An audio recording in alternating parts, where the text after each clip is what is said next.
할렐루야. 명절 제도를 만드셔서 사랑해야 할 사람들을 잊지 말고 돌아보라라고 말씀하시는 우리 하나님의 은혜와 사랑이 이 명절 연휴 주일 아침에 주님 앞에 나와 예배하는 여러분 모두에게 충만하게 부어지게 되기를 주의 이름으로 간절히 축복합니다. 그런 마음으로 옆에 계신 분들에게 인사할 때 대부분 보면 우리가 그냥 예배만 드리고 가다 보니까 우리 교인들이 누구인지를 잘 모르고 갈 때가 많습니다. 그래서 이번에 인사할 때는 앞에 좌우에 계신 분들 3분에서 4분 이상씩 우리 아이 컨택 하시면서 눈으로 서로를 보시면서 즐겁고 행복한 명절 보내십시오라고 덕담으로 인사해 주시면 감사하겠습니다. 함께 인사해 주시겠습니까?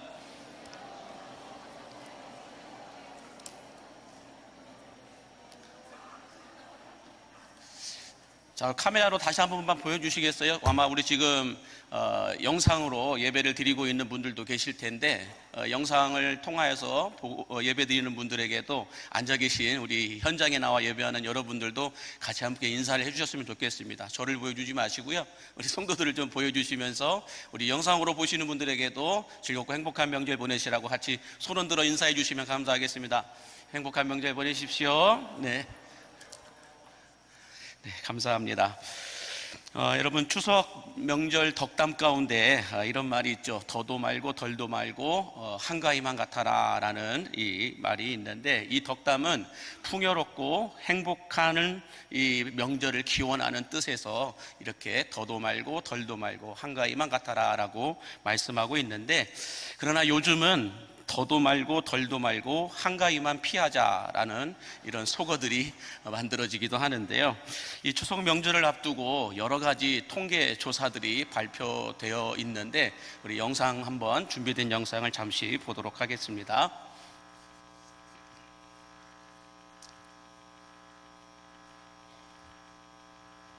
많은 이들이 손꼽아 기다리던 추석 연휴지만은 10명 중에 3명은 명절이 부담스럽다고 생각한다는 여론조사 결과가 나왔습니다. 연휴가 기다려진다는 응답과 비슷한 수치였는데요. 응답자 절반 가까이는 기대도 되고 부담도 된다고 답하기도 했습니다. 일에 치인 직장인은 다 같은 마음일까요? 추석 연휴를 기다렸다는 응답 1위는 휴식을 취할 수 있어서였습니다.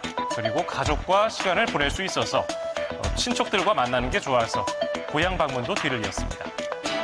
추석이 부담된다고 느끼는 이들을 가장 힘들게 한 건 뭘까요?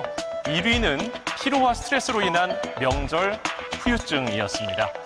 음식 준비나 집안일 같은 명절 준비가 힘들다는 답도 명절 후유증 못지않게 많았고요. 또 친척 어른들이 결혼이나 연애, 취업 같은 개인적인 질문을 할 때 부담됐다는 답도 26%를 넘었습니다. 명절 문화에서 바뀌어야 할 점도 물어봤습니다. 먼저 과도한 차례상 준비 문화가 가장 개선돼야 할 점으로 꼽혔고요. 결혼은 언제 하니? 취업은 언제 할 거니? 이 같은 지나친 간섭과 개인적인 질문이 공동 1위를 차지했습니다.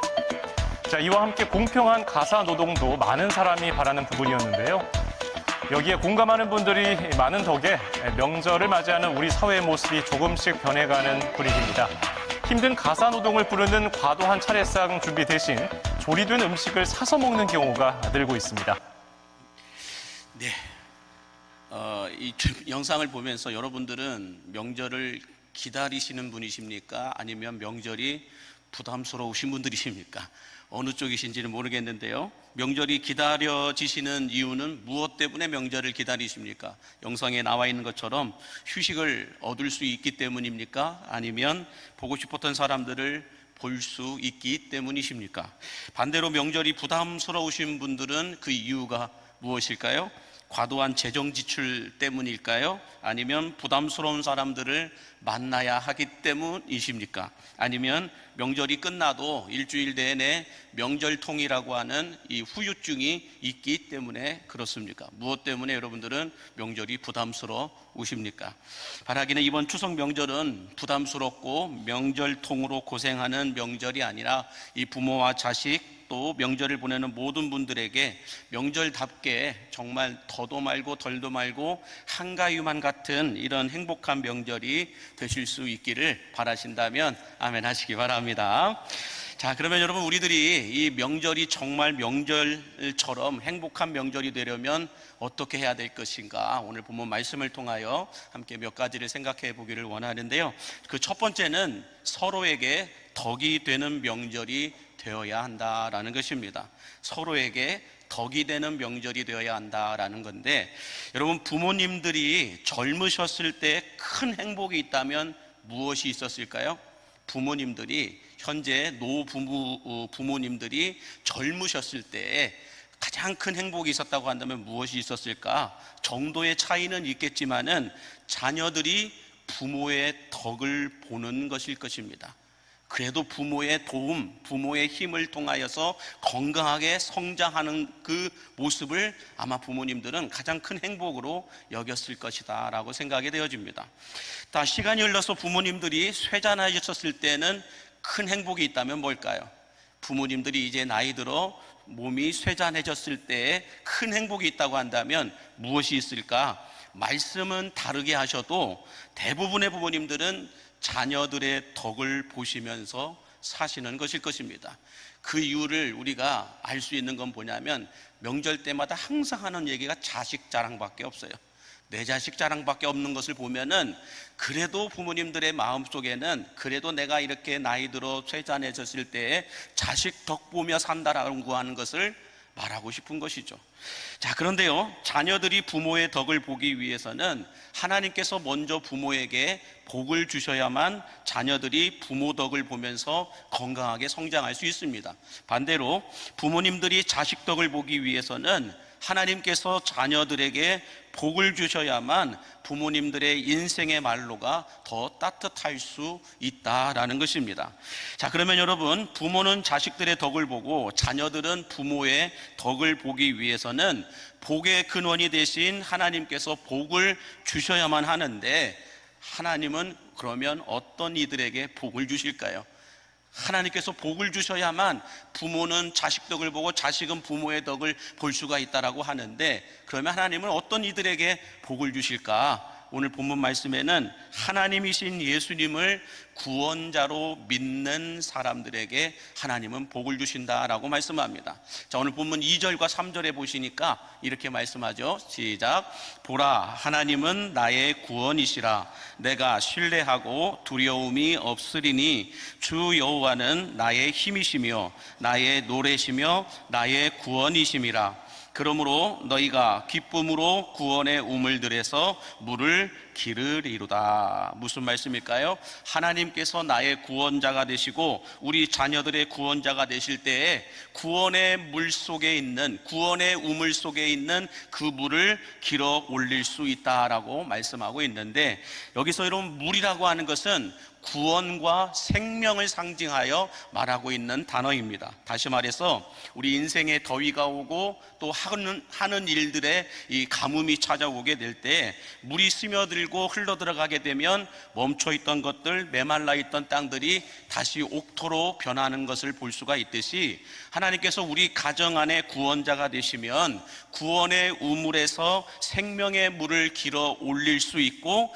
그 구원의 물로 인하여서 죽어있고 멈춰있던 것들이 다시 되살아나게 된다라고 말씀하고 있는 것입니다.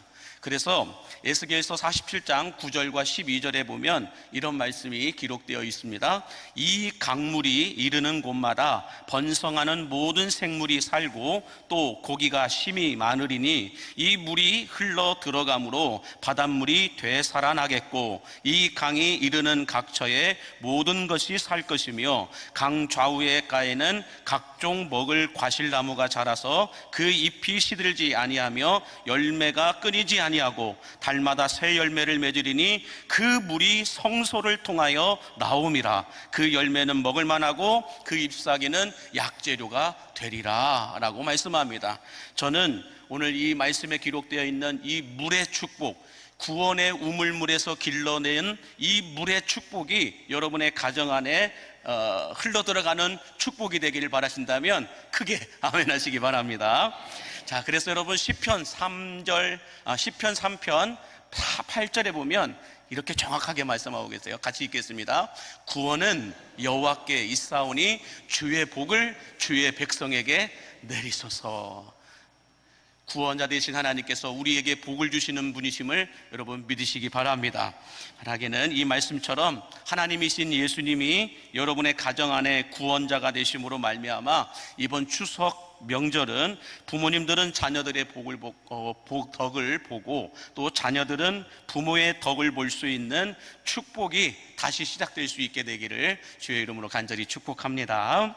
자, 두 번째로 우리 명절 되려면 어떻게 해야 될까? 그 두 번째는 사랑이 담긴 감사가 있는 명절이 되어야 한다라는 것입니다. 사랑이 담긴 감사가 있는 명절이 있어야 한다라는 건데, 오늘 보면 4절 말씀해 보시면 이렇게 말씀해요. 그날에 너희가 또 말하기를 여호와께 감사하라. 그의 이름을 부르며 그의 행하심을 만국 중에 선포하며 그의 이름이 높다 하라 라고 말씀하는데, 그날에 너희가 말하기를 여호와께 감사하고 그가 행하신 일들을 선포하고 그 여호와의 이름을 그날에 그의 이름이 높아질 수 있도록 그의 이름을 높게 하라 라고 말씀하고 있는데, 이 말씀을 한마디로 여러분 정의한다고 한다면, 우리를 구원하시기 위해 독생자이신 예수님을 십자가에 내어주신 이 하나님의 사랑 앞에 우리가 답할 수 있는 말은 감사밖에 없다라는 거예요. 우리를 구원하여 주신 그 하나님의 사랑 앞에 답할 수 있는 말은 감사밖에 없다라는 것입니다. 마찬가지로 우리가 명절에 만나서 사랑하는 사람들, 부모님들, 자녀들 만나서 우리가 그들의 사랑 앞에 답할 수 있는 말은 감사밖에 없다라는 거예요. 부모님에게 감사, 자녀들에게 감사, 우리는 서로에게 다 감사하며 살아야 한다라는 것입니다. 왜요? 부모도 자녀에게 사랑을 베풀고 자녀도 부모에게 사랑을 베풀고 있기 때문에 그렇습니다. 그렇기 때문에 서로에게 덕이 되고 서로에게 사랑을 주는 이들에게 우리가 답할 수 있는 말은 감사밖에 없다라는 거예요. 부모에게 감사하는 건 당연하다고 생각을 할 때가 많은데요, 그러나 여러분들, 부모님들도 자녀에게 감사해야 될 때가 많다라는 거예요. 서로에게 감사해야 된다는 거예요. 이렇게 명절을 맞아서 건강하게 다시 이렇게 볼 수 있게 된 것만으로도 우리는 감사해야 되고, 하나님께서 우리의 구원자가 되시고 우리 가정의 구원자가 되신 것에 대한 그 사랑 앞에도 우리가 해야 될 일은 감사밖에 없다라는 것입니다. 그래서 여러분, 로마서 5장 8절에 보면 이런 말씀이 있어요. 우리가 아직 죄인 되었을 때에 그리스도께서 우리를 위하여 죽으심으로 하나님께서 우리에 대한 자기의 사랑을 확증하셨다라고 말씀해요. 이 말은 뭘까요? 우리가 죄인 되었을 때부터 하나님은 우리를 구원하시고자 죽으시기를 결정하시고 그 사랑을 확증하셨다라고 말씀하는데, 여러분, 명절에 내 자식이 이쁘든 안 이쁘든 부모가 좋든 안 좋든 상관없이 우리는 사랑해야 된다라고 말하고 있고, 그 사랑에 감사를 표현해야 한다라고 말씀하고 있는 겁니다. 이 로마서 5장 8절에 있는 말씀을 나태주라고 하는 시인이 가장 잘 표현해 놓고 있는 말이 있는데, 사랑의 답함이라고 하는 단어인데요, 조금 작아서 안 보일 텐데 조금만 더 줌으로 당겨 주시겠어요? 네, 밑에 보면은 보이실지 모르겠습니다. 사랑의 답함, 내용은 이래요. 예쁘지 않은 것을 예쁘게 보아주는 것이 사랑이다. 좋지 않는 것을 좋게 생각해 주는 것이 사랑이다. 싫은 것도 잘 참아주면서 처음만 그런 것이 아니라 나중까지, 아주 나중까지 그렇게 하는 것이 사랑이다 라고 나태주 시인은 말하고 있습니다. 뿐만 아니라 탈무드에 보면 또 이런 말이 기록되어 있어요. 말은, 탈무드에 한번 보실까요? 다음 페이지 한번 보세요.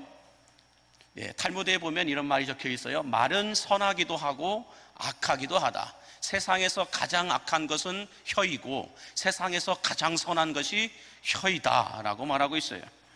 여러분, 이 말씀을, 탈무드가 말하고 있는 이 말을 잠언 18장 21절은 이렇게 기록하고 있습니다. 무릇 죽고 사는 것이 혀의 힘에 달렸나니 혀를 쓰기 좋아하는 자는 혀의 열매를 먹으리라 라고 말씀하고 있습니다. 그러므로 여러분, 여러분의 명절이 정말 더도 덜도 말고 한가위 같은 명절이 되기를 원하신다면, 이번 추석 명절에는 누구를 만나듯이든지 간에 나태주 시인의 고백처럼 예쁘게 봐주시고 좋게 말해주시고 끝까지 좋게 여겨주시기 위해서 노력하고 힘쓰신다고 한다면 이전에 없던 최고의 명절을 보내실 수 있을 줄로 믿습니다. 우리 영상에 기록되어져 있는 것처럼 정말로 명절에 듣기 싫은 소리들만 하서는 안 된다라는 거예요. 명절에 여러분들 나태주 시인처럼 예쁘게 봐주시고 좋게 말해주시고 끝까지 좋게 여겨주실 때에, 그렇게 힘쓰고 노력하실 때에 여러분들에게 새로운 명절의 은혜가 부어지게 될 줄로 믿습니다. 바라기는 에베소서 4장 29절에서 말씀하고 있는 것처럼 무릇 더러운 말은 너희 입 밖에도 내지 말고 오직 덕을 세우는 데 소용되는 대로 선한 말을 하여 듣는 자들에게 은혜를 끼치게 하라라고 하는 이 말씀처럼 이번 명절에 사랑이 담긴 은혜로운 말들로 행복 가득한 명절을 보내실 수 있기를 주의 이름으로 간절히 축복합니다. 자, 마지막 세 번째로 우리들의 명절이 풍요롭고 행복한 명절이 되려면, 명절 되려면 어떻게 해야 될까? 그 세 번째는 극히 아름다움이 있는 명절이 되어야 된다라고 말합니다. 극히 아름다움이 있는 명절, 이게 어떤 명절일까? 오늘 본문 5절과 6절에 보시면 이렇게 말씀합니다. 여호와를 찬송할 것은 극히 아름다운 일을 하셨음이니 이를 온 땅에 알게 할지어다. 시온의 주민아 소리 높여 부르라. 이스라엘의 거룩하신 이가 너희 중에서 크심이니라 할 것이니라 라고 말씀합니다. 여기서 극히 아름다운 일을 하셨다라고 하는 말을 히브리어에서 어떻게 해석하고 있는가 보니까 오직 하나님만이 하실 수 있는 일들이라고 해석하고 있습니다. 극히 아름다운 일이라고 하는 것은 오직 하나님만이 하실 수 있는 일들, 이것을 가지켜 극히 아름다운 일들이다라고 해석하고 있는데, 다시 말해서 아무리 생각해도 이건 사람의 힘이 아니라, 내 힘이 아니라 하나님의 힘이요 하나님의 은혜이다라고 말하는 일들, 이런 일들을 극히 아름다운 일들이다라고 말하고 있는데, 여러분 대부분 크리스천들이 과분한 칭찬을 받았을 때 뭐라고 말합니까? 여러분들에게 누군가가 과분한 칭찬을 해주셨어요. 그랬을 때 여러분들은 뭐라고 답합니까? 나도 알아, 이렇게 얘기하십니까? 아니면 뭐라고 대답해요? 대부분 하나님의 은혜입니다 라고 말합니다. 내가 할 수 없는 실력이지만 이런 축복을 주신 것, 이렇게 잘 되게 된 것, 자녀들이 이렇게 잘 된 것, 부모들이 이렇게 잘 된 것, 이 모든 것을 우리는 뭐라고 얘기해요? 하나님의 은혜입니다 라고 말합니다. 하나님의 은혜입니다. 또 어떤 분들은 이렇게 말씀해요. 목사님은 어떻게 사모님 같은 분을 만나셨어요? 라고 말하면 저는 뭐라고 대답할까요? 하나님의 은혜입니다 라고 말합니다. 자, 이처럼 내 힘으로는 얻을 수 없는 축복을 받았을 때 우리는 하나님께서 하셨습니다, 하나님의 은혜입니다라고 말하는데, 이것을 극히 아름다운 일들을 행하셨다라고 말하는데, 다시 말해서 여러분, 이런 일들을 가리켜 성경은 이스라엘 백성들이 광야에서 만나를 처음 보았을 때에 이 단어를 사용하고 있어요. 극히 아름다운 일을 행하셨다라고 하는 이 히브리어의 단어를 이스라엘 백성들이 이 광야에서 만나를 처음 보았을 때 이 단어를 사용합니다. 또 홍해가 갈라졌을 때 이 단어를 사용합니다. 뿐만 아니라 이 이스라엘 백성들이 여리고 성이 무너졌을 때 또 이 단어를 사용합니다. 인간이 행한 것이 아니라 하나님이 행하신 일을 가리켜 말할 때 똑같은 이 단어를 사용해 있어요. 극히 아름다운 일을 행하셨다. 인간이 행한 일 말고요, 하나님이 행하신 일들을 가리켜 극히 아름다운 일을 행하셨다라고 할 때 이 단어를 똑같이 사용하고 있다는 거예요. 그러므로 여러분, 이번 명절이 되기를 원한다고 한다면 하나님이 행하시는 일들이 여러분의 가정 안에 많아지게 되기를 축복합니다. 인간이 행한 거 말고요, 우리들이 행하는 일들 말고요, 하나님이 우리 가정 안에서, 우리 자녀들 안에서, 우리 부모님들 안에서 행하시는 이 극히 아름다운 일들이 많아질 수 있게 되기를 주의 이름으로 축복합니다. 그래서 여러분, 감당할 수 없었던 질병과 지병들이 떠나가게 되는 것, 이것을 극히 아름다운 일들이라는 거죠. 뿐만 아니라 풀리지 않았던 재정의 문제, 진로와 취업의 문제, 결혼과 신앙의 문제, 이 크고 작은 문제의 실타래들이 하나씩 풀어져 나가는 것, 이것을 극히 아름다운 일들이다 라고 말합니다. 저는 여러분의 가정 안에 이번 명절 안에 하나님께서 행하시는 이 극히 아름다운 일들이 여러분의 자녀들 안에서 일어나게 되고 여러분의 부모님들 안에서 일어날 수 있게 되기를 주의 이름으로 축복합니다. 그런 일들이 우리 명절 안에 있어야 된다라는 것입니다. 그래서 여러분 명절 때 만나는 사람들마다 안 좋은 걸 이야기하지 마시고 하나님이 행하실 일들을 기대해 주시기 바랍니다. 기대하는 사람들은 어떻게 될까요? 반드시 기도해 줘요. 기대하면 기도해 주게 되어 있어요. 부모님들을 향하여, 자녀들을 향하여 기대하고 기대하면 기대한 만큼 기도하게 되어 있어요. 기도하는 사람들에게는 어떤 일이 일어날까요? 반드시 하나님이 극히 아름다운 일을 행하여 주실 줄로 믿습니다. 그래서 이번 명절에 여러분 서로를 기대해 주시기 바랍니다. 기대하세요. 우리 부모님을 기대해 주세요. 나이 들어 힘 빠졌다고 해서 뭘 할 수 있겠냐고 해서 가만히 앉아 계세요. 내가 다 알아서 할 테니까 가만히 좀 계세요. 이렇게 얘기하지 마시고요. 기대해 주시기를 바랍니다. 기대해 주세요. 자녀들 보면서 너는 어쩌려고 그렇게 사냐? 뭐가 되려고 그러냐? 이런 말씀 해주시지 마시고요. 기대해 주시기 바랍니다. 기대해 주세요. 크게 기대해 주고 기대해 주면 반드시 그분들은 기도하게 되어 있어요. 기도해 주다 보면 하나님이 분명히 극히 아름다운 일을 행하여 주셔서 인간이 행할 수 없는 하나님만이 행하시는 일을 우리 자녀들에게, 우리 부모님들에게, 우리 가정 안에서 행하여 주실 줄로 믿습니다. 이것을 찬송하라는 거예요.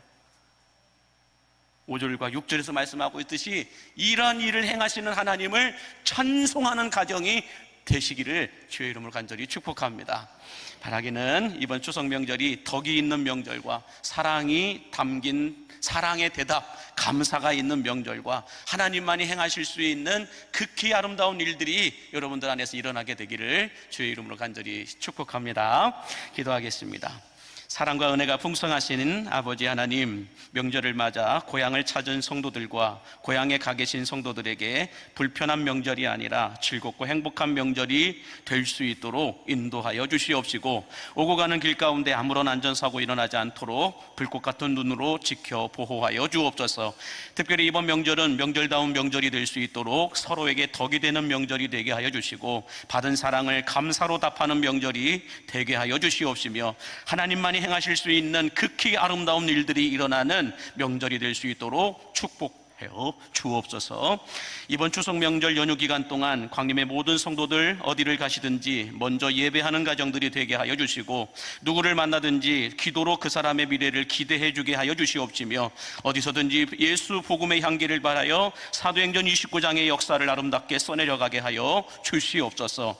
특별히 고향을 가고 싶어도 찾지 못하는 이들을 기억하게 하여 주시고, 묵묵히 자신의 자리에서 헌신하는 이들에게도 위로와 격려가 있게 하여 주시며, 육신의 질병 때문에 병원에서 요양병원에서 회복 중에 있는 성도들에게도 복이 있는 명절이 될 수 있도록 축복하여 주옵소서. 언제나 우리를 푸른 풀밭과 쉴만한 물가로 인도하여 주시는 예수님의 이름으로 기도하옵나이다. 아멘.